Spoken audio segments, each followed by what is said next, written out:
আজকে বান্ধবীর বিয়ের দাওয়াতে গিয়ে কত বড় একটা ঝামেলায় পড়ে গিয়েছিলাম আমি। বিয়ের দাওয়াতে গিয়ে কি ঝামেলায় পড়ে গিয়েছিলাম আজকে কিন্তু পুরো ভিডিওর মাধ্যমে তোমাদের সাথে শেয়ার করব। এন্ড হ্যালো, আসসালামু আলাইকুম, this is Rumi and welcome to Rumi lifestyle. নতুন বছর শুরু হতে না হতে আমাদের কিন্তু বিয়ের দাওয়াত খাওয়া শুরু হয়ে গেল। শীতের সময় বিয়ে করার জন্য কিন্তু চারদিকে একটা ধুম পড়ে যায়। এই শীতে কিন্তু বিয়ের দাওয়াতের জন্য আমাদের একদমই অপেক্ষা করা লাগেনি, যেহেতু আমরা একটা বিয়ের দাওয়াত পেয়ে গিয়েছি। এর দাওয়াতটা যেহেতু রাতের বেলায় ছিল তাই ফ্যামিলি সবাই মিলে রেডি হয়ে চলে গিয়েছিলাম বান্ধবীর বিয়ের দাওয়াতে। আমার এই বান্ধবী কিন্তু 2 মাস আগে থেকে আমাকে বিয়ের দাওয়াত দিয়ে রেখেছিল। একদিন ধরে অনেক অসুস্থ থাকার পরে আলহামদুলিল্লাহ এখন সুস্থ হয়ে বান্ধবীর বিয়ের দাওয়াতে আসতে পেরেছি। এদিকে আমি কথা বলতে বলতে কিন্তু আমরা এখন কমিউনিটি সেন্টারে চলে এসেছি। আমার কাছে এই কমিউনিটি সেন্টারে ডেকোরেশন থেকে শুরু করে সবকিছু মিলে অনেক ভালো লেগেছে। এই পাশে কিন্তু নতুন বউয়ের ব্রাইডাল শুট চলছে। আন্টি কিন্তু তার মেয়ের বিয়েতে কোনো কিছুরই কমতি রাখেনি,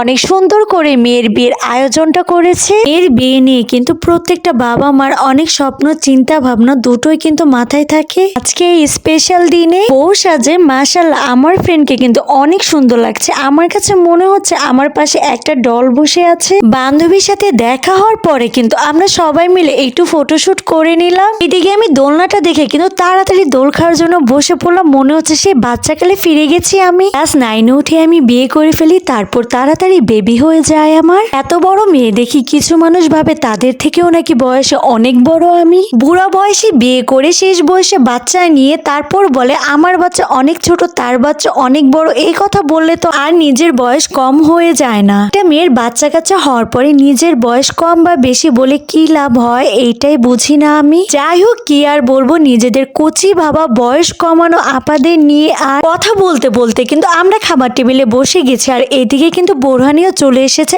আমার কাছে কিন্তু বোরহান খেতে অনেক ভালো লাগে। আজকে কিন্তু খাবারের ঠিক মতো ভিডিও করতে পারিনি আমি, কারণ খাবারগুলো এত মজা হয়েছিল ভিডিও করতে একদমই ভুলে গিয়েছিলাম আমি। দেওয়ার সময় কিন্তু রাহাবরিটা এত কান্নাকাটি করছিল। মেয়েকে শান্ত করার পরে আমাদের সবার খাওয়া দাওয়া শেষ হওয়ার পরে কিন্তু আমার ভাই খাওয়া দাওয়া করতে বসে পড়েছিল। কেন জানি না, পান খেতে আমার একদমই পছন্দ না। কোনো দাওয়াতে যাওয়ার পরে সবার দেখা দেখি কিন্তু তখন একটা পান খাওয়াই হয়। এদিকে জামাই আসার কথা শুনে কিন্তু সবাই আগে থেকে রেডি হয়ে দাঁড়িয়ে আছে গেট ধরার জন্য। অনেকক্ষণ ধরে দাঁড়িয়ে থাকার পরে কিন্তু অবশেষে বরযাত্রী চলে এসেছে। এদিকে নতুন জামাই কিন্তু গাড়ি থেকে নেমে পড়লো। সবাই মিলে অপেক্ষা করছে নতুন জামাইকে বরণ করার জন্য। নতুন জামাইকে মিষ্টিমুখ করার পরে সবাই মিলে বরণ করে কিন্তু ভিতরে নিয়ে যাচ্ছে। এর দড়ি নতুন জামাইকে বরণ করার কিন্তু অন্যরকম একটা আনন্দ হয় সবার মাঝে। আমার এই ব্লগ ভিডিওটা যারা দেখছেন সবাই কিন্তু ওদের জন্য অনেক দোয়া করবেন। আমি দোয়া করি দুজনেরই বিবাহিত জীবন অনেক সুখে শান্তিতেই কাটুক। একসাথে দুইজনকে দেখতে কিন্তু মাশাআল্লাহ